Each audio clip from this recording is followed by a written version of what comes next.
میرے میٹھے اور پیارے اسلامی بھائی، ہمارے بزرگ اپنی نفس پر قابو پانے کی کوشش کرتے نہیں کیا کریں اور خود کو جہنم کی آگ سے بچائیں، جہنم کے شعلوں کا تصور باندھتے تھے، مگر ہم ہیں، ہمیں جہنم کے تصورات آتے کتنے، وہ بندہ بھی کتنا عجیب ہے جو یہ جانتا ہے کہ دوزخ سخت ترین عذاب کا مقام ہے، پھر بھی گناہوں کا ارتکاب کرتا ہے، پھر بھی اپنے نفس کا محاسبہ نہیں کرتا، پھر بھی خود کو گناہوں سے بچانے کی کوشش نہیں کرتا، پھر بھی اپنی آنکھوں کی حفاظت کی کوشش نہیں کرتا، پھر بھی اپنے کانوں کی حفاظت کی کوشش نہیں کرتا، اور پھر بھی غیبتوں پہ غیبت کیے جا رہا ہے، چغلیوں پہ چغلیاں کیے جا رہا ہے، فلموں پہ فلمیں دیکھے جا رہا ہے، گانوں پہ گانے گنگنا ہی جا رہا ہے، سوچتا نہیں؟ ارے کبھی جہنم کے بارے میں سنا بھی ہے، کبھی جہنم کا تصور کیا بھی ہے؟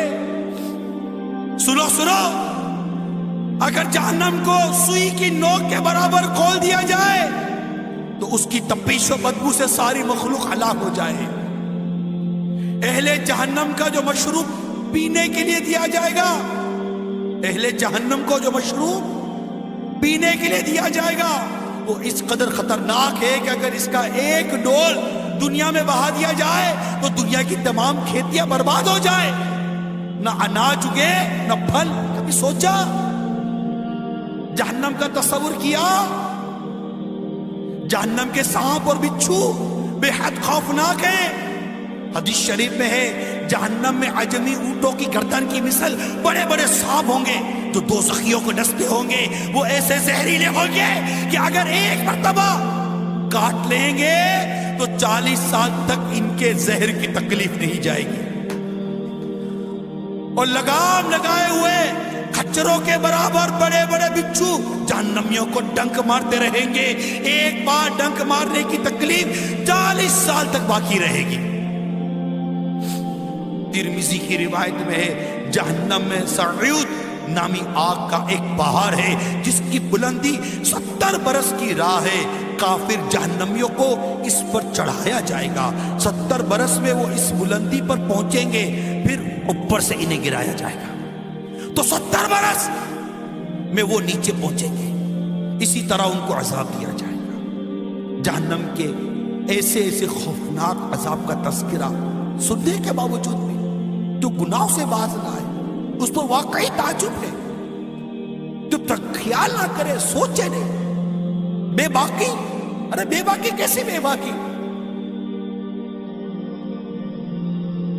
آخر انسان کو اس دنیا نے کیا دے دیا اور دینا بھی کیا؟ اس کی رنگینیوں میں گم ہے، لوٹ مار میں مصروف ہے، قتل و غارت گری میں مصروف ہے،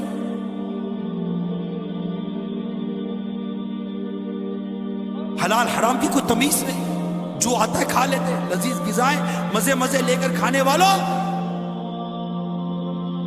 جہنم کی بھیانک غذاؤں کو نہیں بھولنا۔ ترمذی کی روایت میں دوزخیوں پر بھوک مسلط کی جائے گی تو یہ بھوک ان سارے عذابوں کے برابر ہو جائے گی جن میں وہ مبتلا ہیں، وہ فریاد کریں تو انہیں ذریع زہریلی کانٹے دار گھاس میں سے دیا جائے گا جو نہ موٹا کرے نہ بھوک سے نجات دے، پھر وہ کھانا مانگیں گے تو انہیں پھندا لگنے والا کھانا دیا جائے گا تو انہیں یاد آئے گا کہ وہ دنیا میں پھندا لگے نیوالے کو پانی سے نگلتے تھے، چنانچہ وہ پانی مانگیں گے تو ان کو لوہے کے زنبور سنسی سے کھولتا ہوا پانی دیا جائے گا، جب وہ ان کے منہ کے قریب ہوگا تو ان کے منہ بھون دے گا، پھر جب ان کے پیٹ میں داخل ہوگا تو ان کے پیٹوں کی ہر چیز کاٹ ڈالے گا۔ ایک اور حدیث پاک میں ہے زقوم یعنی دھوہر جو کہ دوزخیوں کو کھلایا جائے گا کہ ایک قطرہ اگر دنیا پر ٹپک پڑے تو دنیا والوں کے کھانے پینے کی تمام چیزوں کو تلخ بدبودار بنا کر خراب کر۔ میٹھے اسلامی بھائی غور کیجیے، جہنم میں ایسے ایسا ہولناک عذاب ہونے کے باوجود آخر انسان گناہوں پر اتنا دلیر کیوں ہے؟ اتنی اس طرح کے واقعات بیان کی جاتے ہیں، حدیثیں بیان کی جاتی ہیں، اتنی ڈرانے والی باتیں بیان کی جاتی ہیں، لیکن نہ جانے کیا ہو گیا ہے ہم کو. جیسے کہ نا وہ ہم نہ سدھریں کی قسم کھائی ہے. آتے بیٹھتے سنتے، بعض اوقات دیکھا گیا ہے بیان میں، بعض اوقات دیکھا گیا، افسوس بھی ہوتا ہے، سر بھی ہلاتے، سر جھکاتے بھی. حقیقت یہ ہے کہ بعض اوقات آنسو کے قطرے بھی ٹپک پڑتے ہیں، احساس بھی ہونے لگتا ہے، خود سے بات بھی کرتے ہیں بعض اوقات بیان کے دوران، یار تو کر کیا رہا ہے، کیا کر رہا ہے، ذرا سوچ تو صحیح، اپنی زبان کے بارے میں کچھ تو تصور کر کہ جس کی زبان گناہ کرتی کرتی گزر گئی اور وہ بغیر توبہ کیے مر گیا. ایک تصور تو کر. اور اسی زبان سے اگر قیامت کے دن لٹکا دیا گیا، نکال کر لٹکا دیا، زبان سے لٹک رہا ہے، اے تصور تو کرے.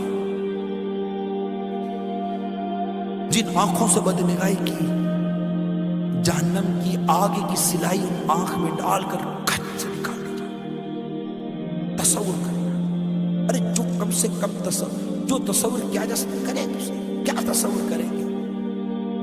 جھڑ سی آتی ہے، جھٹکا سا لگتا ہے، مگر میں یہ پوچھتا ہوں، یہ جھڑی، یہ جھٹکا، یہ افسوس، یہ شرمندگی، یہ سر جھکانا، آخر یہ ہماری تبدیلی کا سبب کیوں نہیں بن رہا؟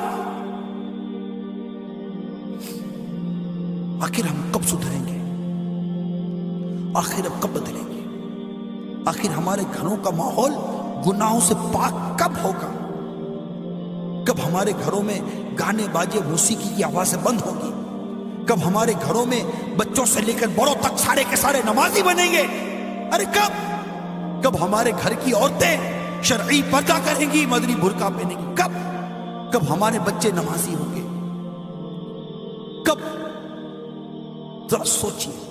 ارے کب ہمارا روزگار انتہائی حلال اور پاکیزہ روزگار بنے گا؟ کب؟ سوچو.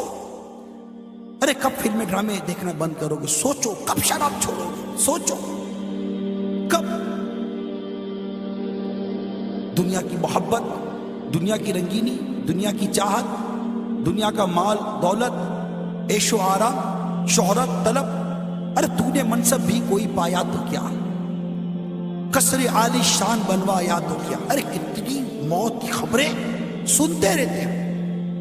ارے کبھی موت کی خبروں کو سن کر اپنی موت یاد آئی ہے یا نہیں ہے کبھی؟ کہ میں بھی مروں گا، کسی دن میرا بھی پیغام ہو سکتا ہے دنیا میں نشر کیا جائے گا کہ یہ بھی مر گیا، یہ بھی گیا، اس کا ٹائم بھی پورا ہو گیا،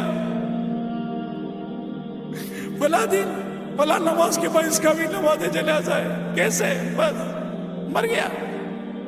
مرنا تو ہے نا. بھی یہی ناز اٹھانے والے منو مٹی تلے قبر میں داب کر آ جائیں گے اکیلے، اندھیرے قبر میں اکیلے ہوں گے. کوئی نہیں آئے گا، کوئی نہیں آئے گا.